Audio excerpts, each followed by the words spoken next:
ನನ್ನ ಮೊದಲ ಪತಿಯ ಅಕಾಲಿಕ ಮರಣದ ನಂತರ ನನ್ನ ಜೀವನ ಕ್ಷಣಾರ್ಧದಲ್ಲಿ ಕತ್ತಲೆಯಾಯಿತು. ನನ್ನ ಕೈಯಲ್ಲಿ ಯಾವುದೇ ಆಧಾರವಿರಲಿಲ್ಲ. ಕಣ್ಣುಗಳಲ್ಲಿ ಭವಿಷ್ಯದ ಭಯವಿತ್ತು. ನನ್ನ ಮಡಿಲಲ್ಲಿ ಕೇವಲ 3 ವರ್ಷದ ಮುಗ್ಧ ಮಗ ಸಮರ್ಥನಿದ್ದ. ಅಷ್ಟು ಚಿಕ್ಕ ವಯಸ್ಸಿನಲ್ಲಿ ಅವನಿಗೆ ತಂದೆ ತನ್ನನ್ನು ಬಿಟ್ಟು ಹೋಗಿದ್ದಾನೆ ಎಂಬ ಅರಿವೇ ಇರಲಿಲ್ಲ. ಅವನ ಆ ಮುಗ್ಧ ಕಣ್ಣುಗಳಲ್ಲಿ ಯಾವಾಗಲೂ ನನ್ನ ಅಸ್ತಿತ್ವವನ್ನೇ ಹುಡುಕುತ್ತಿದ್ದ. ನನ್ನ ಅತ್ಯಂತ ಕಷ್ಟದ ಮತ್ತು ದುಃಖದ ಸಮಯದಲ್ಲಿ ನನ್ನ ಮೊದಲ ಪತಿಯ ಒಬ್ಬ ಸ್ನೇಹಿತ ನನ್ನನ್ನು ಮದುವೆಯಾಗಲು ನಿರ್ಧರಿಸಿದರು. ಸಮಾಜ ಏನೇ ಮಾತುಗಳನ್ನಾಡಿದರೂ ಅವರು ಯಾವುದನ್ನೂ ಲೆಕ್ಕಿಸಲಿಲ್ಲ. ಅವರು ನನಗೆ ಪತ್ನಿಯ ಸ್ಥಾನಮಾನ ನೀಡಿದರು ಮತ್ತು ನನ್ನ ಮಗ ಸಮರ್ಥನಿಗೂ ತಮ್ಮ ಮನೆಯಲ್ಲೇ ಹಕ್ಕಿನ ಸ್ಥಾನ ನೀಡಿದರು. ಆರಂಭದ ಕೆಲವು ವರ್ಷಗಳು ನನ್ನ ಪಾಲಿಗೆ ಸ್ವರ್ಗದಂತಿದ್ದವು.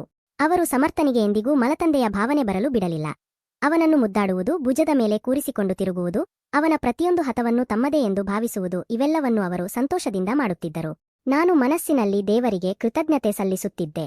ನನ್ನ ಮಗನ ಅದೃಷ್ಟದಲ್ಲಿ ಕಳೆದು ಹೋಗಿದ್ದ ತಂದೆಯ ನೆರಳನ್ನು ದೇವರು ಮತ್ತೆ ಹಿಂದಿರುಗಿಸಿದ್ದಾನೆ ಎಂದು ನನಗೆ ಅನಿಸುತ್ತಿತ್ತು.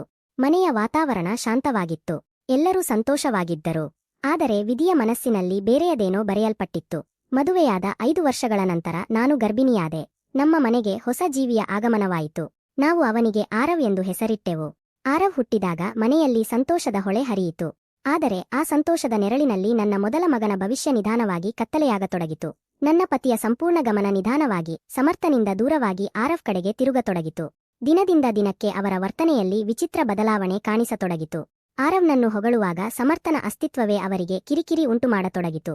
ಇದಕ್ಕೆ ಸುತ್ತಮುತ್ತಲಿನ ಜನರ ವಿಷಕಾರಿ ಮಾತುಗಳು ಮತ್ತಷ್ಟು ಬೆಂಕಿ ಹಚ್ಚಿದವು. ನೆರೆಹೊರೆಯವರು ಮತ್ತು ಸಂಬಂಧಿಕರು ನನ್ನ ಪತಿಗೆ, ಬೇರೆಯವನ ಮಗನಿಗೆ ಯಾಕೆ ನಿಮ್ಮ ಹೆಸರನ್ನು ಕೊಡುತ್ತೀರಿ? ಈಗ ನಿಮಗೆ ಸ್ವಂತ ಮಗನಿದ್ದಾನೆ, ಅವನ ಭವಿಷ್ಯದ ಬಗ್ಗೆ ಯೋಚಿಸಿ ಎಂದು ಪದೇ ಪದೇ ಹೇಳತೊಡಗಿದರು. ಈ ವಿಷಕಾರಿ ಆಲೋಚನೆಗಳು ನಿಧಾನವಾಗಿ ನನ್ನ ಪತಿಯ ಮನಸ್ಸನ್ನು ಆವರಿಸಿಕೊಂಡವು. ವ್ಯವಹಾರದಲ್ಲಿ ಆದ ನಷ್ಟ ಮತ್ತು ಉದ್ಯೋಗದಲ್ಲಿನ ಒತ್ತಡ, ಇವೆಲ್ಲದರ ಕೋಪವು ಆ ಮುಗ್ಧ ಸಮರ್ಥನ ಮೇಲೆಯೇ ಹೊರಬೀಳತೊಡಗಿತು. ಸಮರ್ಥನಿಗೆ ಆಗ 8 ವರ್ಷ. ಮನೆಯಲ್ಲಿ ತನ್ನೊಂದಿಗೆ ಏನು ನಡೆಯುತ್ತಿದೆ, ತನ್ನ ಮೇಲಿನ ಪ್ರೀತಿಯ ಜಾಗವನ್ನು ದ್ವೇಷ ಏಕೆ ಆಕ್ರಮಿಸಿಕೊಂಡಿದೆ ಎಂಬುದನ್ನು ಅರ್ಥಮಾಡಿಕೊಳ್ಳುವಷ್ಟು ಅವನ ವಯಸ್ಸಿರಲಿಲ್ಲ. ಆದರೂ ಅವನ ಕಣ್ಣುಗಳಲ್ಲಿ ಒಂದು ಅನಾಮಿಕ ಭಯ ಸದಾ ನೆಲೆಸತೊಡಗಿತು. ಪತಿ ಅವನ ಮೇಲೆ ಕೈ ಎತ್ತುವುದು, ಕಾರಣವಿಲ್ಲದೆ ಬೈಯುವುದು, ಊಟದ ವಿಚಾರದಲ್ಲಿ ಗದರಿಸುವುದು, ಇವೆಲ್ಲವೂ ಪ್ರತಿದಿನದ ಸಂಗತಿಯಾಗಿ ಬಿಟ್ಟವು. ನಾನು ಅಸಹಾಯಕಳಾಗಿದ್ದೆ. ನಾನು ಸಮರ್ಥನ ಪರವಾಗಿ ಮಾತನಾಡಿದಾಗ ಮನೆಯಲ್ಲಿ ದೊಡ್ಡ ಜಗಳವಾಗುತ್ತಿತ್ತು. ಪತಿಯ ಕೋಪಕ್ಕೆ ಹೆದರಿ ಸಂಸಾರದಲ್ಲಿ ಶಾಂತಿ ಉಳಿಸಿಕೊಳ್ಳಬೇಕೆಂಬ ಆಸೆಯಿಂದ ನನ್ನದೇ ಹೃದಯದ ತುಂಡಿನ ಮೇಲೆ ನಡೆಯುತ್ತಿದ್ದ ಅನ್ಯಾಯವನ್ನು ಮೌನವಾಗಿ ನೋಡುತ್ತಲೇ ಇದ್ದೆ. ಒಂದು ದಿನ ಮನೆಯಲ್ಲಿ 2 ಮಕ್ಕಳ ನಡುವೆ ಆಟವಾಡುತ್ತಾ ಜಗಳವಾಯಿತು. ಆರವ್ ಚಿಕ್ಕವನಾಗಿದ್ದರಿಂದ ಅಳತೊಡಗಿದ. ನನ್ನ ಪತಿ ಹಿಂದಿನ ಮುಂದಿನ ಯೋಚನೆಯಿಲ್ಲದೆ ಕೋಪದಿಂದ ಸಮರ್ಥನ ಮೇಲೆ ಕೈ ಎತ್ತಿದರು. ಅಷ್ಟರಲ್ಲೇ ಅವರು ನಿಲ್ಲಲಿಲ್ಲ. ತಮ್ಮ ಮನಸ್ಸಿನಲ್ಲಿದ್ದ ಕೋಪವನ್ನು ಹೊರಹಾಕಲು ಸಮರ್ಥನು ಮನೆಯ ಹಣವನ್ನು ಕದ್ದಿದ್ದಾನೆ ಎಂಬ ಅತ್ಯಂತ ಸುಳ್ಳು ಮತ್ತು ಭಯಾನಕ ಆರೋಪ ಮಾಡಿದರು. ಸಮರ್ಥ ಅಳುತ್ತಾ, ಅಮ್ಮ, ನಾನು ಏನೂ ತೆಗೆದುಕೊಂಡಿಲ್ಲ, ಅಪ್ಪ, ನಾನು ಸುಳ್ಳು ಹೇಳುತ್ತಿಲ್ಲ ಎಂದು ಹೇಳುತ್ತಿದ್ದ. ಆದರೆ ನನ್ನ ಪತಿ ಅವನ ಮಾತನ್ನು ಕೇಳಲಿಲ್ಲ. ಅವರು ಆ 8 ವರ್ಷದ ಮುಗ್ಧ ಮಗುವಿನ ಕಾಲರ್ ಹಿಡಿದು ಅವನನ್ನು ಮನೆಯಿಂದ ಹೊರಗೆ ಎಸೆದರು. ನಂತರ ಮನೆಯ ಮುಖ್ಯ ಬಾಗಿಲನ್ನು ಅವನ ಮುಖದ ಮುಂದೆ ದಡಕ್ ಎಂದು ಮುಚ್ಚಿದರು. ನಾನು ಅವರ ಕಾಲಿಗೆ ಬಿದ್ದು ಸೆರಗನ್ನು ಚಾಚಿ ಬೇಡಿಕೊಂಡೆ, ಅವನನ್ನು ಮನೆಯಿಂದ ಹೊರಗೆ ಹಾಕಬೇಡಿ. ಅವನು ಇನ್ನೂ ಚಿಕ್ಕವನು. ಈ ಅಪರಿಚಿತ ಜಗತ್ತಿನಲ್ಲಿ ಅವನು ಎಲ್ಲಿಗೆ ಹೋಗುತ್ತಾನೆ? ಆದರೆ ಅವರ ಕಣ್ಣುಗಳ ಮೇಲೆ ಕೋಪ ಮತ್ತು ಪೂರ್ವಾಗ್ರಹದ ಪರದೆ ಇಳಿದಿತ್ತು. ಅವರು ನನ್ನನ್ನು ತಳ್ಳಿ ಬದಿಗೆ ಸರಿಸಿದರು. ಮನೆಯಿಂದ ಹೊರಡುವಾಗ ಸಮರ್ಥ ನಮ್ಮ ಬಳಿ ಒಂದೇ ಒಂದು ವಸ್ತುವನ್ನು ಕೇಳಿದ. ನಮ್ಮ ಮನೆಯ ದಿವಾನಖಾನೆಯಲ್ಲಿ ಅಡಗಿಸಿಟ್ಟಿದ್ದ ನಮ್ಮ 4 ಕುಟುಂಬದ ಫೋಟೋ. ಅವನು ಆ ಫೋಟೋವನ್ನು ತನ್ನ ಎದೆಗೆ ಬಿಗಿಯಾಗಿ ಅಪ್ಪಿಕೊಂಡ. ನಾನು ಮನೆಯ ಕಿಟಕಿಯಿಂದ ಕಣ್ಣಲ್ಲಿ ಪ್ರಾಣವಿಟ್ಟು ನೋಡುತ್ತಿದ್ದೆ. 8 ವರ್ಷದ ಆ ಮುಗ್ಧ ಮಗು ಬರಿಗಾಲಿನಲ್ಲಿ ರಸ್ತೆಯ ಮೇಲೆ ಓಡುತ್ತಿತ್ತು. ಅವನು ಪದೇ ಪದೇ ಹಿಂದಿರುಗಿ ಮನೆಯ ಕಡೆ ನೋಡುತ್ತಿದ್ದ. ಕೈಯಲ್ಲಿದ್ದ ಆ ಫೋಟೋವನ್ನು ಮತ್ತೆ ಮತ್ತೆ ಮುತ್ತಿಡುತ್ತಿದ್ದ. ಬಹುಶಃ ಅವನಿಗೆ ತನ್ನ ಅಮ್ಮ ಅಥವಾ ಅಪ್ಪ ತನ್ನನ್ನು ಕರೆದಿಟ್ಟು ಮತ್ತೆ ಮನೆಗೆ ಕರೆದುಕೊಂಡು ಹೋಗುತ್ತಾರೆ ಎಂಬ ಭರವಸೆಯಿತ್ತು. ಆದರೆ ಹಾಗಾಗಲಿಲ್ಲ. ನನ್ನ ಕಣ್ಣೆದುರೇ ನಾನು ನನ್ನ ಮೊದಲ ಮಗನ ಬಲಿಯನ್ನು ಕೊಟ್ಟಿದ್ದೆ. ಆ ಒಂದು ತಪ್ಪು ನನ್ನ ಆತ್ಮಕ್ಕೆ ಜೀವನಪೂರ್ತಿ ಗುಣವಾಗದ ಗಾಯವನ್ನು ಕೊಟ್ಟಿತು. ಸಮರ್ಥ ಮನೆ ಬಿಟ್ಟು ಹೋದ ನಂತರ 13 ವರ್ಷಗಳು ನಮ್ಮ ಜೀವನದಿಂದ ಹೇಗೆ ಕಳೆದು ಹೋದವು ಎಂಬುದೇ ನನಗೆ ತಿಳಿಯಲಿಲ್ಲ. ಕಾಲ ಮುಂದೆ ಸಾಗುತ್ತಿತ್ತು. ಆದರೆ ನನ್ನ ಹೃದಯದಲ್ಲಿ ಹೊತ್ತಿಕೊಂಡಿದ್ದ ಬೆಂಕಿ ಎಂದಿಗೂ ಆರಲಿಲ್ಲ. ಪ್ರತಿ ಹಬ್ಬದಂದು ಮನೆಯಲ್ಲಿ ಸಂಭ್ರಮವಾದಾಗ ಆ ಮುಗ್ಧ ಮಗುವಿನ ನೆನಪು ಬರುತ್ತಿತ್ತು. ರಾತ್ರಿ ಕತ್ತಲಿನಲ್ಲಿ ನಾನು ತಲೆಯನ್ನು ದಿಂಬಿನೊಳಗೆ ಹುದುಗಿಸಿಕೊಂಡು ಮೌನವಾಗಿ ಅಳುತ್ತಿದ್ದೆ. ಆದರೆ ಸಂಸಾರದ ಗಾಡಿಯನ್ನು ಎಳೆಯುತ್ತಾ ಮತ್ತು ಆರವ್ನ ಪ್ರತಿಯೊಂದು ಆಸೆಯನ್ನು ಪೂರೈಸುತ್ತಾ ನನ್ನ ದುಃಖ ಯಾರಿಗೂ ಕಾಣಿಸಲಿಲ್ಲ. ನನ್ನ ಪತಿ ಆರವ್ನ ಪ್ರೀತಿಯಲ್ಲಿ ಎಷ್ಟು ಕುರುಡರಾಗಿದ್ದರೆಂದರೆ ಅವನಿಗೆ ಯಾವುದಕ್ಕೂ ಕೊರತೆ ಬಾರದಂತೆ ನೋಡಿಕೊಂಡರು. ಅವನಿಗೆ ಬೇಕಾದುದನ್ನೆಲ್ಲ ಕೊಟ್ಟರು. ಅವನನ್ನು ತಮ್ಮ ಅಂಗೈಯ ಮೇಲಿನ ಗುಳ್ಳೆಯಂತೆ ಕಾಪಾಡಿದರು. ಆರವ್ ಈಗ ದೊಡ್ಡವನಾಗಿದ್ದ. ಅವನ ವಿದ್ಯಾಭ್ಯಾಸ ಪೂರ್ಣಗೊಂಡಿತು. ಒಳ್ಳೆಯ ಕಂಪನಿಯಲ್ಲಿ ಉದ್ಯೋಗ ದೊರೆಯಿತು. ನಾವು ಬಹಳ ಅದ್ದೂರಿಯಾಗಿ ಅವನ ಮದುವೆ ಮಾಡಿದೆವು. ಮನೆಗೆ ಸೊಸೆ ಬಂದಳು. ಅವಳ ಹೆಸರು ನೇಹಾ. ಅವಳ ಆಗಮನದಿಂದ ಮನೆಯಲ್ಲಿ ಮತ್ತೆ ಸಂತೋಷದ ಹೊಸ ಚಿಗುರು ಮೂಡುತ್ತದೆ ಎಂದು ನಾನು ಭಾವಿಸಿದ್ದೆ. ಆದರೆ ನಮ್ಮ ಆ ಭ್ರಮೆ ಹೆಚ್ಚು ಕಾಲ ಉಳಿಯಲಿಲ್ಲ. ಮದುವೆಯಾದ ಕೆಲವೇ ತಿಂಗಳಲ್ಲಿ ನೇಹಾಳ ನಿಜವಾದ ಸ್ವಭಾವ ಹೊರಬರತೊಡಗಿತು. ಮನೆಯಲ್ಲಿದ್ದ ನಾವು ಇಬ್ಬರು ವೃದ್ಧರು ಅವಳಿಗೆ ಬೇಡವಾದ ವಸ್ತುಗಳಂತೆ ಕಾಣತೊಡಗಿದೆವು. ವಯಸ್ಸು ಮತ್ತು ನಿರಂತರ ಮಾನಸಿಕ ಒತ್ತಡದಿಂದ ನನ್ನ ದೇಹ ಬಹಳ ದುರ್ಬಲವಾಗಿತ್ತು. ನನ್ನ ದೃಷ್ಟಿಯೂ ತುಂಬಾ ಕಡಿಮೆಯಾಗಿತ್ತು. ದಪ್ಪ ಕನ್ನಡಕವಿಲ್ಲದೆ ನನಗೆ ಸರಿಯಾಗಿ ನಡೆಯಲು ಆಗುತ್ತಿರಲಿಲ್ಲ. ನಾನು ಸದಾ ಅನಾರೋಗ್ಯದಿಂದ ಬಳಲುತ್ತಿದ್ದೆ. ನನ್ನ ಪತಿಯು ವೃದ್ಧಾಪ್ಯದಲ್ಲಿಯೂ ನನ್ನನ್ನು ಹಗಲಿರುಳು ನೋಡಿಕೊಳ್ಳುತ್ತಿದ್ದರು. ಔಷಧಿ ಕೊಡುವುದು, ನನ್ನನ್ನು ಎಬ್ಬಿಸಿ ಕೂರಿಸುವುದು, ಊಟದ ವ್ಯವಸ್ಥೆ ಮಾಡುವುದು ಎಲ್ಲವನ್ನೂ ಅವರೇ ಮಾಡುತ್ತಿದ್ದರು. ನಾವು ಮಗನಿಗೂ ಸೊಸೆಗೂ ಯಾವುದೇ ತೊಂದರೆ ಆಗಬಾರದೆಂದು ನಮ್ಮ ಕೋಣೆಯಿಂದ ಹೊರಗೆ ಬಹಳ ಅಪರೂಪಕ್ಕೆ ಮಾತ್ರ ಬರುತ್ತಿದ್ದೆವು. ಆದರೂ ನೇಹಾಳ ಕಣ್ಣುಗಳಿಗೆ ಈ ಮನೆಯಲ್ಲಿ ನಾವು ಇರುವುದೇ ಕಿರಿಕಿರಿಯಾಗಿತ್ತು. ಅವಳಿಗೆ ಇಡೀ ಮನೆಯ ಮೇಲೆ ತನ್ನದೇ ಅಧಿಕಾರ ಬೇಕಾಗಿತ್ತು. ಒಂದು ದಿನ ಮಧ್ಯಾಹ್ನ ಮನೆಯಲ್ಲಿ ಭಯಾನಕವಾದ ಗಲಾಟೆ ನಡೆಯಿತು. ಆರವ್ ಆಫೀಸಿನಿಂದ ಮನೆಗೆ ಬಂದು ಊಟಕ್ಕೆ ಕುಳಿತಿದ್ದ. ಅಷ್ಟರಲ್ಲಿ ನೇಹಾ ಎದೆ ಬಡಿದುಕೊಂಡು ಜೋರಾಗಿ ಅಳುತ್ತಾ ದಿವಾನಖಾನೆಗೆ ಬಂದಳು. ಅವಳು ಆರವ್ ಮುಂದೆ ದೊಡ್ಡ ನಾಟಕವನ್ನೇ ಮಾಡಿದಳು. ಆರವ್, ಈ ಮನೆಯಲ್ಲಿ ಇನ್ನು ಮುಂದೆ ನಿನ್ನ ತಂದೆ ತಾಯಿರಬೇಕು, ಇಲ್ಲವೇ ನಾನು ಇರಬೇಕು. ನಿನ್ನ ತಂದೆಯ ದೃಷ್ಟಿ ನನ್ನ ಮೇಲೆ ಸರಿಯಿಲ್ಲ. ಅವರು ನನ್ನನ್ನು ಕೆಟ್ಟ ದೃಷ್ಟಿಯಿಂದ ನೋಡುತ್ತಾರೆ. ನಾನು ಈಗಲೇ ತವರು ಮನೆಗೆ ಹೋಗುತ್ತೇನೆ. ಅವಳ ಮಾತುಗಳನ್ನು ಕೇಳಿ ನನ್ನ ಪತಿಯ ಕಾಲಡಿಯ ನೆಲವೇ ಜಾರಿದಂತಾಯಿತು. ಜೀವನಪೂರ್ತಿ ಪತ್ನಿ ಮತ್ತು ಮಗನಿಗಾಗಿ ಎಲ್ಲವನ್ನೂ ತ್ಯಾಗ ಮಾಡಿದ ಆ ವೃದ್ಧನ ಮೇಲೆ ಸೊಸೆ ಇಷ್ಟು ಕೆಟ್ಟ ಆರೋಪ ಮಾಡಿದ್ದಳು. ನನ್ನ ಪತಿ ನಡುಗುವ ಕೈಗಳಿಂದ ಆರವ್ ಕಡೆ ನೋಡಿದರು. ತಮ್ಮ ರಕ್ತವನ್ನೇ ಬೆವರಾಗಿ ಸುರಿಸಿ ಬೆಳೆಸಿದ ಮಗ ತನ್ನ ತಂದೆಯ ಮೇಲಿನ ನಂಬಿಕೆಯನ್ನು ಕಳೆದುಕೊಳ್ಳುವುದಿಲ್ಲ, ತನ್ನ ಹೆಂಡತಿಯನ್ನು ಪ್ರಶ್ನಿಸುತ್ತಾನೆ ಎಂದು ಅವರು ಭಾವಿಸಿದ್ದರು. ಆದರೆ ನಡೆದದ್ದು ಬೇರೆಯೇ. ಆರವ್ ಕೋಪದಿಂದ ತನ್ನ ಮುಂದೆ ಇದ್ದ ಊಟದ ತಟ್ಟೆಯನ್ನು ಕಾಲಿನಿಂದ ಒದ್ದು ಬಿಸಾಡಿದ. ನೀರಿನ ಗ್ಲಾಸನ್ನೂ ಎಸೆದ. ಅವನ ಕಣ್ಣುಗಳು ಕೋಪದಿಂದ ಕೆಂಪಾಗಿದ್ದವು. ಹೆಂಡತಿಯ ಸುಳ್ಳು ಪ್ರೀತಿಯ ಪಟ್ಟಿಯು ಅವನ ಕಣ್ಣುಗಳ ಮೇಲೆ ಎಷ್ಟು ಬಿಗಿಯಾಗಿ ಕಟ್ಟಲ್ಪಟ್ಟಿತ್ತೆಂದರೆ ತನ್ನ ಮುಂದೆ ನಿಂತಿದ್ದ ದೇವರಂತ ತಂದೆಯೇ ಅವನಿಗೆ ವಿಕೃತನಾಗಿ ಕಾಣತೊಡಗಿದ. ಅವನು ಹಲ್ಲು ಕಚ್ಚಿಕೊಂಡು ನನ್ನ ಪತಿಯ ಮೇಲೆ ದೌಡಾಯಿಸಿದ. ನನ್ನ ಪತಿ ಭಯದಿಂದ ನಡುಗುತ್ತಿದ್ದರು. ಅವರು ವಿಧಿಯಿಲ್ಲದೆ ಎರಡೂ ಕೈಗಳಿಂದ ತಮ್ಮ ಮುಖವನ್ನು ಮುಚ್ಚಿಕೊಂಡರು. ಆರವ್ ಕ್ಷಣವೂ ಯೋಚಿಸದೆ ತನ್ನ ಜನ್ಮದಾತ ತಂದೆಯ ಕಿವಿಯ ಕೆಳಗೆ ಬಲವಾಗಿ ಹೊಡೆದ. ನಂತರ ಅವನು ನನ್ನ ಪತಿಯ ಎರಡೂ ಕೈಗಳನ್ನು ಹಿಡಿದು ಅವರನ್ನು ಎಳೆದುಕೊಂಡು ಹೊರಗೆ ತಂದ. ನನ್ನ ಪತಿ ವೃದ್ಧಾಪ್ಯದಿಂದ ಬಹಳ ದುರ್ಬಲರಾಗಿದ್ದರು. ನೆಲದಿಂದ ಎದ್ದು ನಿಲ್ಲಲು ಪ್ರಯತ್ನಿಸುತ್ತಿದ್ದರು. ಆದರೆ ಆರವ್ನ ಬಲದ ಮುಂದೆ ಅವರಿಂದ ಏನೂ ಮಾಡಲು ಸಾಧ್ಯವಾಗಲಿಲ್ಲ. ಆರವ್ ಅವರನ್ನು ಬಲವಂತವಾಗಿ ಮನೆಯಿಂದ ಹೊರಗೆ ತಳ್ಳಿದ. ನನ್ನ ಪತಿ ಮೆಟ್ಟಿಲುಗಳಿಂದ ಕೆಳಗೆ ಬಿದ್ದರು. ಅವರ ಕಾಲಿಗೆ ಗಂಭೀರವಾಗಿ ಗಾಯವಾಯಿತು. ಅವರು ನೋವಿನಿಂದ ನರಳತೊಡಗಿದರು. ಇದನ್ನು ನೋಡಿದ ನಾನು ಹೇಗೋ ಎದ್ದು ಬಾಗಿಲಿನ ಕಡೆ ಓಡಿದೆ. ಕೈಮುಗಿದು ಆರವ್ನ ಕಾಲಿಗೆ ಬಿದ್ದೆ. ಆರವ್, ಹೀಗೆ ಮಾಡಬೇಡ ಮಗನೇ. ನಿನ್ನ ತಂದೆ ಹಾಗಲ್ಲ. ನಿನ್ನ ಹೆಂಡತಿ ಸುಳ್ಳು ಹೇಳುತ್ತಿದ್ದಾಳೆ. ವೃದ್ಧಾಪ್ಯದಲ್ಲಿ ನಮ್ಮನ್ನು ನಿರಾಶ್ರಿತರನ್ನಾಗಿ ಮಾಡಬೇಡ. ಆದರೆ ಆರವ್ನ ಹೃದಯದಲ್ಲಿದ್ದ ಮಾನವೀಯತೆ ಸಂಪೂರ್ಣವಾಗಿ ಸತ್ತುಹೋಗಿತ್ತು. ಅವನು ನನಗೂ ಕರುಣೆ ತೋರಲಿಲ್ಲ. ನನ್ನ ಕೈ ಹಿಡಿದು ನನ್ನನ್ನು ಮನೆಯ ಹೊರಗೆ ಬಲವಾಗಿ ಎಸೆದ. ಆ ಹೊಡೆತಕ್ಕೆ ನಾನು ಕೆಳಗೆ ಬಿದ್ದೆ. ನನ್ನ ಕಣ್ಣುಗಳ ಮೇಲಿದ್ದ ದಪ್ಪ ಕನ್ನಡಕ ಜಾರಿ ಕಲ್ಲಿಗೆ ಬಡಿದು ಕ್ಷಣಾರ್ಧದಲ್ಲಿ ತುಂಡು ತುಂಡಾಯಿತು. ಸುತ್ತಮುತ್ತಲಿನ ನೆರೆಹೊರೆಯವರು ತಮ್ಮ ಮನೆಗಳ ಗ್ಯಾಲರಿಗಳಿಂದ ಮತ್ತು ಮೇಲ್ಛಾವಣಿಗಳಿಂದ ಈ ಎಲ್ಲವನ್ನೂ ನೋಡುತ್ತಿದ್ದರು. ಆದರೆ ಆರವ್ನ ಗೂಂಡಾ ಸ್ವಭಾವಕ್ಕೆ ಹೆದರಿ ಯಾರೂ ಮುಂದೆ ಬಂದು ನಮ್ಮನ್ನು ರಕ್ಷಿಸುವ ಧೈರ್ಯ ಮಾಡಲಿಲ್ಲ. ಆರವ್ ಮನೆಯ ಮುಖ್ಯ ಬಾಗಿಲನ್ನು ಧಡಕ್ ಎಂದು ಮುಚ್ಚಿದ. ನನ್ನ ಕಣ್ಣುಗಳ ಮುಂದೆ ಕತ್ತಲೆ ಆವರಿಸಿತು. ಕನ್ನಡಕವಿಲ್ಲದೆ ನನಗೆ ಏನೂ ಕಾಣುತ್ತಿರಲಿಲ್ಲ. ನನ್ನ ಪತಿ ನೋವಿನಿಂದ ನರಳುತ್ತಿದ್ದರು. ನಾನು ಕೈಯಾಡಿಸುತ್ತಾ ಅವರ ಬಳಿಗೆ ತಲುಪಿದೆ. ನೆಲದ ಮೇಲೆ ಬಿದ್ದಿದ್ದ ಒಡೆದ ಕನ್ನಡಕವನ್ನು ನನ್ನ ಪತಿ ನಿಧಾನವಾಗಿ ಎತ್ತಿಕೊಂಡರು. ಕಣ್ಣಿಗೆ ಹಚ್ಚಿ ನೋಡಿದರು. ನಂತರ ಅದನ್ನು ಜೇಬಿನಲ್ಲಿ ಇಟ್ಟುಕೊಂಡರು. ಹೆದರಬೇಡ, ದೇವರು ಎಲ್ಲವನ್ನೂ ನೋಡುತ್ತಿದ್ದಾನೆ ಎಂದು ಹೇಳಿ ಅವರು ನನ್ನ ಕೈಯನ್ನು ಬಿಗಿಯಾಗಿ ಹಿಡಿದರು. ನಾವು ಹೇಗೋ ಎದ್ದು ನಿಂತೆವು. ಮನೆಯಿಂದ ಹೊರಗೆ ಎಸೆಯಲ್ಪಟ್ಟಿದ್ದ 2-4 ಜೋಡಿ ಬಟ್ಟೆಗಳನ್ನು ನನ್ನ ಪತಿ ಸೇರಿಸಿಕೊಂಡರು. ಅವರಿಗೆ ಸರಿಯಾಗಿ ನಡೆಯಲಾಗುತ್ತಿರಲಿಲ್ಲ. ಅವರ ಕಾಲು ಕುಂಟುತ್ತಿತ್ತು. ನನಗೆ ಏನೂ ಕಾಣುತ್ತಿರಲಿಲ್ಲ. ಒಬ್ಬ ಕುರುಡಳು ಒಬ್ಬ ಕುಂಟನೂ ಆಗಿರುವ ದಂಪತಿಯಂತೆ ನಾವು ಒಬ್ಬರಿಗೊಬ್ಬರು ಆಧಾರವಾಗಿ ಆ ನಿರ್ಜನ ರಸ್ತೆಯಲ್ಲಿ ನಡೆಯತೊಡಗಿದೆವು. ಜೀವನವನ್ನೇ ಮುಡಿಪಾಗಿಟ್ಟು ಕಟ್ಟಿದ ಅದೇ ಮನೆಯ ಹೊಸ್ತಿಲು ಇಂದು ನಮ್ಮನ್ನು ತಿರಸ್ಕರಿಸಿತ್ತು. 13 ವರ್ಷಗಳ ಹಿಂದೆ ಸಮರ್ಥ ಬರಿಗಾಲಿನಲ್ಲಿ ಅಳುತ್ತಾ ಹೋಗಿದ್ದ ಅದೇ ರಸ್ತೆಗೆ ವಿಧಿಯು ಇಂದು ನಮ್ಮಿಬ್ಬರನ್ನು ತಂದು ನಿಲ್ಲಿಸಿತ್ತು. ರಸ್ತೆಯಲ್ಲಿ ಬೀಳುತ್ತಿದ್ದ ಪ್ರತಿಯೊಂದು ಹೆಜ್ಜೆಯೂ ಮುಳ್ಳಿನ ಮೇಲೆ ನಡೆಯುತ್ತಿರುವಂತೆ ಅನಿಸುತ್ತಿತ್ತು. ಕನ್ನಡಕವಿಲ್ಲದ ಕಾರಣ ಇಡೀ ಜಗತ್ತೇ ನನಗೆ ಅಪರಿಚಿತ ಮತ್ತು ಭಯಾನಕವಾಗಿ ಕಾಣುತ್ತಿತ್ತು. ನನ್ನ ಪತಿ ಕುಂಟುತ್ತಾ ನನಗೆ ಆಧಾರ ನೀಡುತ್ತಾ ಮುಂದೆ ಸಾಗುತ್ತಿದ್ದರು. ಆದರೆ ಅವರ ಕಾಲಿನ ಅಸಹನೀಯ ನೋವು ಅವರ ಪ್ರತಿಯೊಂದು ಉಸಿರಿನಲ್ಲೂ ಗೋಚರಿಸುತ್ತಿತ್ತು. ಅನೇಕ ರಿಕ್ಷಾವಾಲರು ನಮ್ಮ ಬಳಿ ಬಂದು ಎಲ್ಲಿಗೆ ಹೋಗಬೇಕು ಎಂದು ಕೇಳುತ್ತಿದ್ದರು. ಆದರೆ ನನ್ನ ಪತಿಯ ಬಳಿ ಬಾಡಿಗೆಗೆ ಹಣವಿರಲಿಲ್ಲ. ಅವರು ಕೈಮುಗಿದು ನಿರಾಕರಿಸುತ್ತಿದ್ದರು. 2 ದಿನಗಳಿಂದ ನಮ್ಮ ಹೊಟ್ಟೆಗೆ ಒಂದು ತುತ್ತು ಆಹಾರ ಹೋಗಿರಲಿಲ್ಲ. ಹಸಿವು ಮತ್ತು ಬಾಯಾರಿಕೆಯಿಂದ ದೇಹದಲ್ಲಿದ್ದ ಕೊನೆಯ ಶಕ್ತಿಯು ನಿಧಾನವಾಗಿ ಕುಗ್ಗುತ್ತಿತ್ತು. ನನ್ನ ಪತಿ ನನ್ನನ್ನು ರಸ್ತೆಯ ಬದಿಯಲ್ಲಿದ್ದ ಒಂದು ಚಿಕ್ಕ ಧಾಬಾಕ್ಕೆ ಕರೆದುಕೊಂಡು ಹೋಗಿ ಕೂರಿಸಿದರು. ಅಲ್ಲಿನ ಸಿಬ್ಬಂದಿಯ ಮುಂದೆ ಸೆರಗು ಚಾಚಿ ಅತ್ಯಂತ ದೀನವಾಗಿ ಬೇಡಿಕೊಂಡರು, ನಮಗೆ ಸ್ವಲ್ಪ ಊಟ ಕೊಡಿ. ನನ್ನ ಹೆಂಡತಿ ಅನಾರೋಗ್ಯದಿಂದ ಬಳಲುತ್ತಿದ್ದಾಳೆ. ಅವಳ ಔಷಧಿಗಾಗಿ ಹೊಟ್ಟೆಗೆ ಏನಾದರೂ ಹೋಗಬೇಕು. ಊಟದ ಬದಲಿಗೆ ನಿಮ್ಮ ಎಲ್ಲಾ ಕೊಳಕು ಪಾತ್ರೆಗಳನ್ನು ತೊಳೆದು ಕೊಡುತ್ತೇನೆ. ಆ ವೃದ್ಧನ ಅಸಹಾಯಕತೆಯನ್ನು ನೋಡಿ ಮ್ಯಾನೇಜರ್ನ ಹೃದಯ ಕರಗಿತು. ಅವನು ನಮಗೆ ಹೊಟ್ಟೆ ತುಂಬ ಊಟ ನೀಡಿದ. ನನ್ನ ಪತಿಗೆ ಸ್ವಾಭಿಮಾನ ತುಂಬಾ ಇತ್ತು. ನಾನು ಅವರನ್ನು ಕೇಳಿದೆ, ನೀವು ಹಣ ಯಾಕೆ ಕೊಡಲಿಲ್ಲ? ಅವರು ನನ್ನ ಮನಸ್ಸನ್ನು ನೋಯಿಸಬಾರದೆಂದು ಹೌದು ಎಂಬಂತೆ ತಲೆಯಾಡಿಸಿದರು. ಆದರೆ ಅವರ ನಡುಗುತ್ತಿದ್ದ ಧ್ವನಿಯಿಂದ ನನಗೆ ಸತ್ಯ ಅರ್ಥವಾಗಿತ್ತು. ರಾತ್ರಿ ಕವಿಯಿತು. ತಲೆಯ ಮೇಲೆ ಸೂರು ಇರಲಿಲ್ಲ. ಎಲ್ಲಿಗೆ ಹೋಗಬೇಕು ಎಂಬುದೇ ತಿಳಿದಿರಲಿಲ್ಲ. ಅಷ್ಟರಲ್ಲಿ ಒಬ್ಬ ರಿಕ್ಷಾವಾಲ ನಮ್ಮ ಬಳಿ ಬಂದ. ಅವನ ಮುಖ ಗುಂಡನಂತಿತ್ತು. ಕಣ್ಣುಗಳು ಕೆಂಪಾಗಿದ್ದವು. ಅವನು ಅತ್ಯಂತ ಸಿಹಿಯಾದ ಧ್ವನಿಯಲ್ಲಿ ಹೇಳಿದ, ನನ್ನ ತಾಯಿಯು ನಿಮ್ಮ ವಯಸ್ಸಿನವರೇ. ನಾನು ನಿಮ್ಮನ್ನು ಉಚಿತವಾಗಿ ವೃದ್ಧಾಶ್ರಮಕ್ಕೆ ಬಿಟ್ಟು ಬರುತ್ತೇನೆ. ಅಲ್ಲಿ ನಿಮಗೆ ವಾಸಿಸಲು ಮತ್ತು ಊಟಕ್ಕೆ ಒಳ್ಳೆಯ ವ್ಯವಸ್ಥೆ ಸಿಗುತ್ತದೆ. ನಾನು ನನ್ನ ಪತಿಗೆ, ನಾವು ಅಲ್ಲಿಗೆ ಹೋಗೋಣ ಎಂದು ಹೇಳಿದೆ. ಆದರೆ ಅದು ವೃದ್ಧಾಶ್ರಮವಾಗಿರಲಿಲ್ಲ. ಅದು ಭಿಕ್ಷುಕರ ಒಂದು ಕ್ರೂರ ಗುಂಪಿನ ರಹಸ್ಯ ಅಡ್ಡೆಯಾಗಿತ್ತು. ಅಲ್ಲಿ ಅನೇಕ ವೃದ್ಧರು ಮತ್ತು ಅಸಹಾಯಕ ಜನರನ್ನು ಬಂಧಿಸಿ ಇಡಲಾಗಿತ್ತು. ನಮಗೆ ಪರಿಸ್ಥಿತಿಯ ಸುಳಿವು ಸಿಕ್ಕ ತಕ್ಷಣ ಆ ವ್ಯಕ್ತಿ ನಮ್ಮನ್ನು ಬೆದರಿಸಿ ಬೇರ್ಪಡಿಸಿದ. ಮರುದಿನ ಬೆಳಗ್ಗೆ ಅವನು ನಮ್ಮನ್ನು ಒಂದು ಗದ್ದಲಭರಿತ ಚೌಕಕ್ಕೆ ಕರೆದುಕೊಂಡು ಹೋಗಿ ಕುಳ್ಳಿರಿಸಿದ. ನಮ್ಮನ್ನು ಭಿಕ್ಷೆ ಬೇಡಲು ಬಲವಂತಪಡಿಸಿದ. ಬೆಳಗ್ಗೆಯೊಳಗೆ ಸಾಕಷ್ಟು ಹಣ ಸಿಗದಿದ್ದರೆ ಹೊಡೆತವೂ ಸಿಗುತ್ತದೆ, ಊಟವೂ ಸಿಗುವುದಿಲ್ಲ ಎಂದು ಬೆದರಿಸಿ ಅವನು ದೂರ ನಿಂತುಕೊಂಡ. ನನ್ನ ಪತಿ ಕೈಚಾಚಿ ಭಿಕ್ಷೆ ಬೇಡಲು ನಿರಾಕರಿಸುತ್ತಿದ್ದರು. ಆದರೆ ಆ ಗುಂಡನ ಕಣ್ಣುಗಳು ನಿರಂತರವಾಗಿ ನಮ್ಮ ಮೇಲೆಯೇ ಇವೆ. ಒಂದು ಸುಸಂಸ್ಕೃತ ಕುಟುಂಬದ ವೃದ್ಧ ದಂಪತಿ ಇಂದು ರಸ್ತೆಯಲ್ಲಿ ಭಿಕ್ಷೆ ಬೇಡುವ ದುಸ್ಥಿತಿಗೆ ತಲುಪಿದ್ದರು. ಕಣ್ಣುಗಳಿಂದ ಕಣ್ಣೀರಿನ ಧಾರೆ ಹರಿಯುತ್ತಿತ್ತು.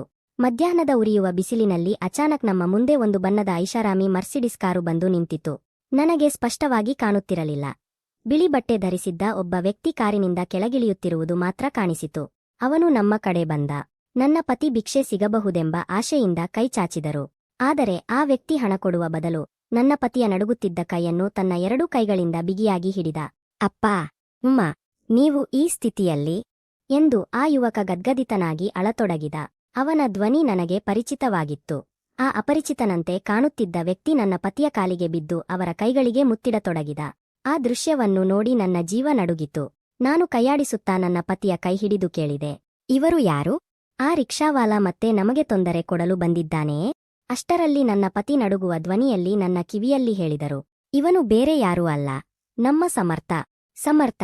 ಆ ಹೆಸರು ಕೇಳಿದ ಕ್ಷಣ ನನ್ನ ಹೃದಯದ ಬಡಿತವೇ ನಿಂತಂತಾಯಿತು. 13 ವರ್ಷಗಳ ಹಿಂದೆ ನಾವು ಮನೆಯಿಂದ ಹೊರಗೆ ಹಾಕಿದ್ದ ಆ ಮಗು ಇಂದು ನಮ್ಮ ಮುಂದೆ ಒಬ್ಬ ದೊಡ್ಡ ಉದ್ಯಮಿಯಾಗಿ ನಿಂತಿದ್ದ.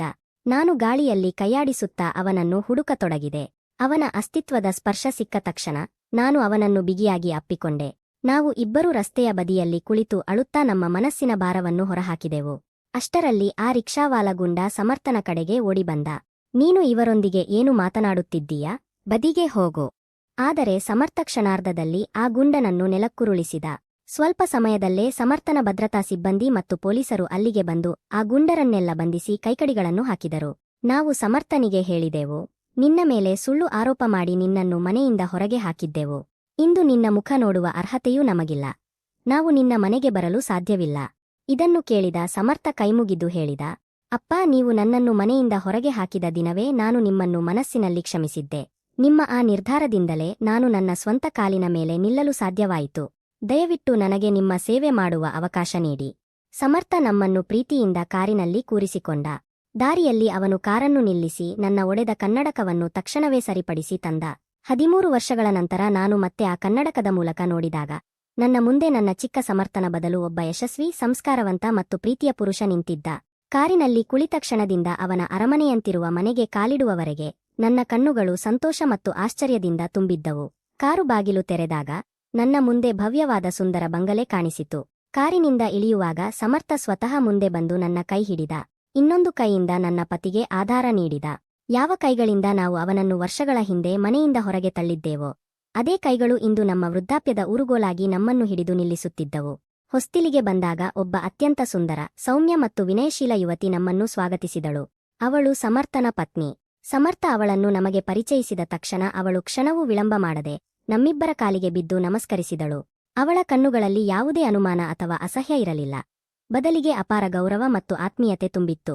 ಸಮರ್ಥ ನಮಗೆ ತಿಳಿಸಿದನು, ಅವನ ಪತ್ನಿ ಅನಾಥಾಶ್ರಮದಲ್ಲಿ ಬೆಳೆದ ಸ್ವಾಭಿಮಾನಿ ಹುಡುಗಿ. ಅವಳಿಗೆ ಎಂದಿಗೂ ತಾಯಿ ತಂದೆಯ ಪ್ರೀತಿ ಸಿಕ್ಕಿರಲಿಲ್ಲ. ಆದ್ದರಿಂದ ನಮ್ಮ ರೂಪದಲ್ಲಿ ಅವಳಿಗೆ ತನ್ನ ತಾಯಿ ತಂದೆಯೇ ಸಿಕ್ಕಂತಾಗಿತ್ತು. ಆ ಮನೆಯಲ್ಲಿ ನಮ್ಮ ದಿನಗಳು ರಾಜರಾಣಿಯರಂತೆ ಕಳೆಯತೊಡಗಿದವು. ನನ್ನ ಔಷಧಿ, ಚಿಕಿತ್ಸೆ, ಊಟ ಮತ್ತು ವಿಶ್ರಾಂತಿಯ ಬಗ್ಗೆ ಸಮರ್ಥನ ಪತ್ನಿ ಸ್ವತಃ ಕಾಳಜಿ ವಹಿಸುತ್ತಿದ್ದಳು. ಯಾವುದೇ ಕೆಲಸದಾಳು ನನಗೆ ಔಷಧಿ ನೀಡಲು 5 ನಿಮಿಷ ತಡವಾದರೂ ಅವಳು ಅವನ ಮೇಲೆ ಕೋಪಗೊಳ್ಳುತ್ತಿದ್ದಳು. ಪೂರಾ ದಿನ ನಮ್ಮ ಮೇಲೆ ಸುಖ ಸೌಲಭ್ಯಗಳ ಮಳೆಯೇ ಸುರಿಯುತ್ತಿತ್ತು. ಸಂಜೆ ನಾವು ಎಲ್ಲರೂ ತೋಟದಲ್ಲಿ ಕುಳಿತು ಚಹಾ ಕುಡಿಯುತ್ತಿದ್ದೆವು. ಸಮರ್ಥ ಪ್ರತಿದಿನ ರಾತ್ರಿ ತಪ್ಪದೆ ನಮ್ಮ ಕೋಣೆಗೆ ಬಂದು ನನ್ನ ಮತ್ತು ನನ್ನ ಪತಿಯ ಕಾಲುಗಳನ್ನು ಒತ್ತುತ್ತಿದ್ದ. ನನ್ನ ಪತಿ ಅನೇಕ ಬಾರಿ ಅವನನ್ನು ತಡೆಯಲು ಪ್ರಯತ್ನಿಸುತ್ತಿದ್ದರು. ಸಮರ್ಥ, ನೀನು ಈಗ ದೊಡ್ಡ ಸಾಹೇಬನಾಗಿದ್ದೀಯಾ, ನಮ್ಮ ಸೇವೆ ಮಾಡಬೇಡ ಎಂದು ಹೇಳುತ್ತಿದ್ದರು. ಆಗ ಸಮರ್ಥ ನಗುತ್ತಾ, ಅಪ್ಪ ಜಗತ್ತಿನಲ್ಲಿ ಎಷ್ಟು ಹಣ ಸಂಪಾದಿಸಿದರು ತಾಯಿ ತಂದೆಯ ಪಾದಗಳ ಬಳಿ ಇರುವಷ್ಟು ಶ್ರೀಮಂತಿಕೆ ಬೇರೆಲ್ಲಿಯೂ ಸಿಗುವುದಿಲ್ಲ ಎಂದು ಹೇಳುತ್ತಿದ್ದ. ಅವನ ಮಾತುಗಳನ್ನು ಕೇಳಿದಾಗ ನನ್ನ ಹೃದಯಕ್ಕೆ ಒಂದೆಡೆ ಅಪಾರ ಸಂತೋಷವಾಗುತ್ತಿತ್ತು, ಮತ್ತೊಂದೆಡೆ ಆರವ್ನ ನೆನಪಿನಿಂದ ಹೃದಯ ಚೂರುಚೂರಾಗುತ್ತಿತ್ತು. ಹೀಗೆ 6 ತಿಂಗಳು ಅತ್ಯಂತ ನೆಮ್ಮದಿಯಿಂದ ಕಳೆದವು. ಸಮರ್ಥ ಒಂದು ದೊಡ್ಡ ಸರ್ಕಾರಿ ಯೋಜನೆಯ ಕೆಲಸ ಮಾಡುತ್ತಿದ್ದ. ತನ್ನಿಗಾಗಿ ಒಂದು ಹೊಸ ಭವ್ಯ ಬಂಗಲೆಯ ನಿರ್ಮಾಣವನ್ನು ಆರಂಭಿಸಿದ್ದ. ಒಂದು ದಿನ ಸಮರ್ಥ ನನ್ನ ಪತಿಗೆ ಹೇಳಿದ, ಅಪ್ಪ, ನೀವು ಮನೆಯಲ್ಲಿ ಕುಳಿತು ಬೇಸರಪಡುತ್ತೀರಿ. ಹೊಸ ಬಂಗಲೆಯ ನಿರ್ಮಾಣದ ಸ್ಥಳಕ್ಕೆ ಹೋಗಿ ಕಾರ್ಮಿಕರ ಕೆಲಸವನ್ನು ನೋಡಿಕೊಳ್ಳಿ. ಅದರಿಂದ ನಿಮ್ಮ ಮನಸ್ಸಿಗೂ ಚೈತನ್ಯ ಸಿಗುತ್ತದೆ ಮತ್ತು ಕೆಲಸವು ಸರಿಯಾಗಿ ನಡೆಯುತ್ತದೆ. ನನ್ನ ಪತಿ ಆ ಕೆಲಸವನ್ನು ಸಂತೋಷದಿಂದ ಒಪ್ಪಿಕೊಂಡರು. ಒಂದು ಮಧ್ಯಾಹ್ನ ಹೊಸ ಬಂಗಲೆಯ ಬಣ್ಣದ ಕೆಲಸ ನಡೆಯುತ್ತಿತ್ತು. ನನ್ನ ಪತಿ ಎಂದಿನಂತೆ ಕೆಲಸವನ್ನು ಪರಿಶೀಲಿಸುತ್ತಿದ್ದರು.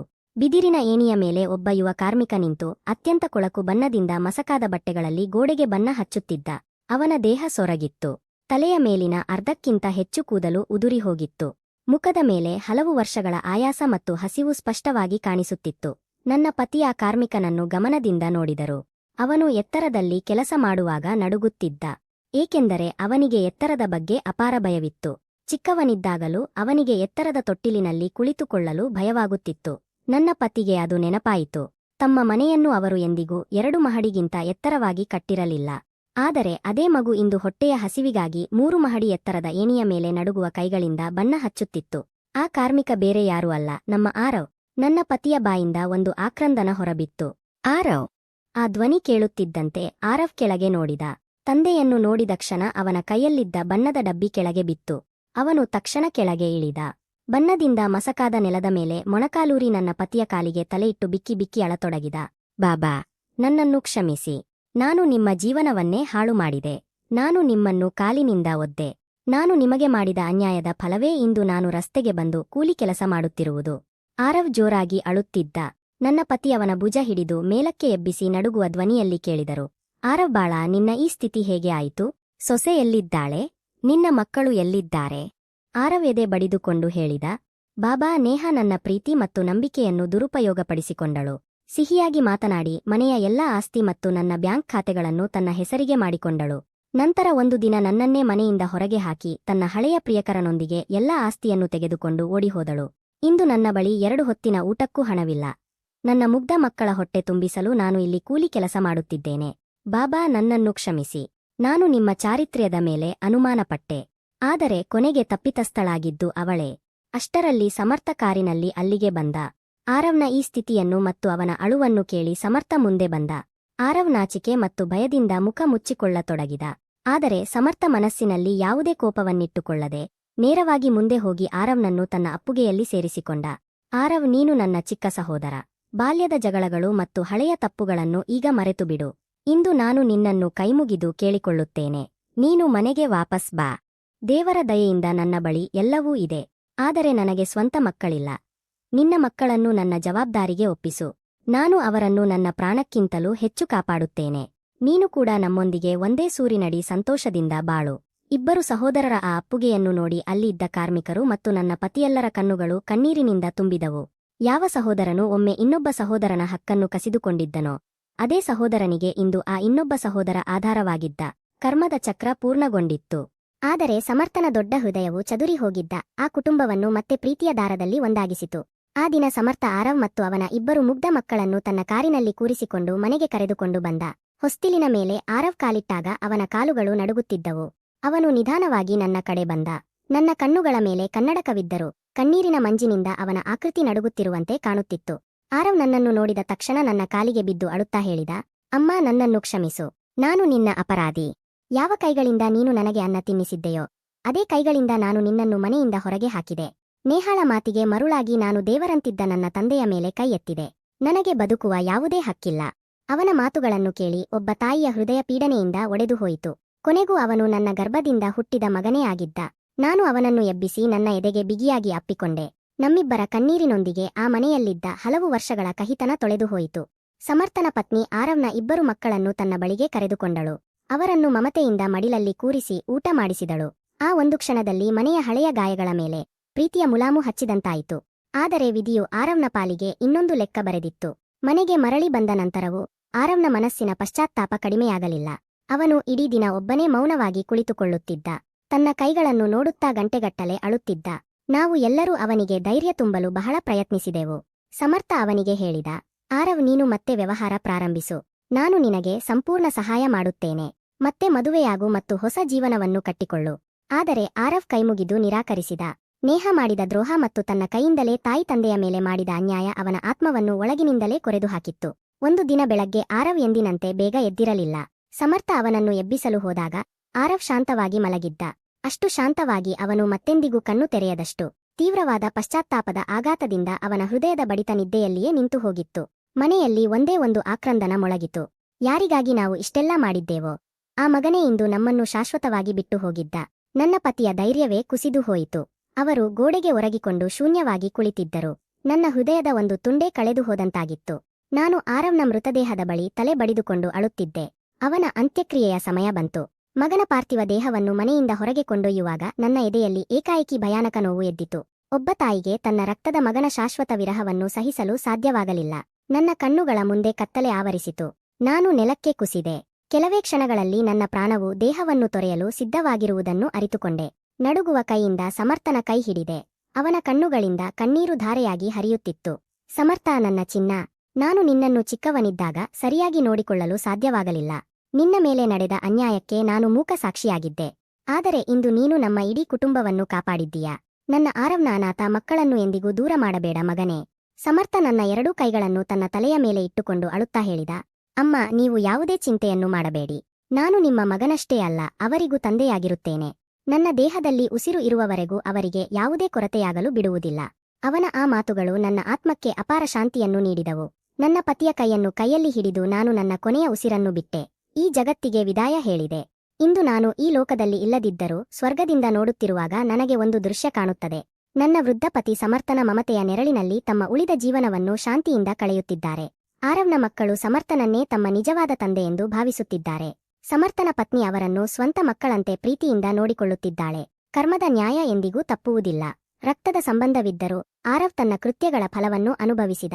ಆದರೆ ಪರಕನೆಂದು ಭಾವಿಸಿ ಮನೆಯಿಂದ ಹೊರಗೆ ಹಾಕಲ್ಪಟ್ಟ ಸಮರ್ಥ ತನ್ನ ಕರ್ಮ, ಕರ್ತವ್ಯ, ಪ್ರೀತಿ ಮತ್ತು ತ್ಯಾಗದಿಂದ ನಿಜವಾದ ಕುಲದೀಪಕನಾಗಿ ತನ್ನನ್ನು ತಾನು ಸಾಬೀತುಪಡಿಸಿದ. ಪ್ರೇಮ ಮತ್ತು ತ್ಯಾಗದ ನಿಜವಾದ ವ್ಯಾಖ್ಯಾನವು ಕೇವಲ ರಕ್ತದ ಸಂಬಂಧದಲ್ಲಿಲ್ಲ, ಕರ್ತವ್ಯ ಮತ್ತು ಮಾನವೀಯತೆಯ ಭಾವನೆಯಲ್ಲಿದೆ. ಇದೇ ನಮ್ಮ ಜೀವನದ ಅಂತಿಮ ಪಾಠವಾಯಿತು.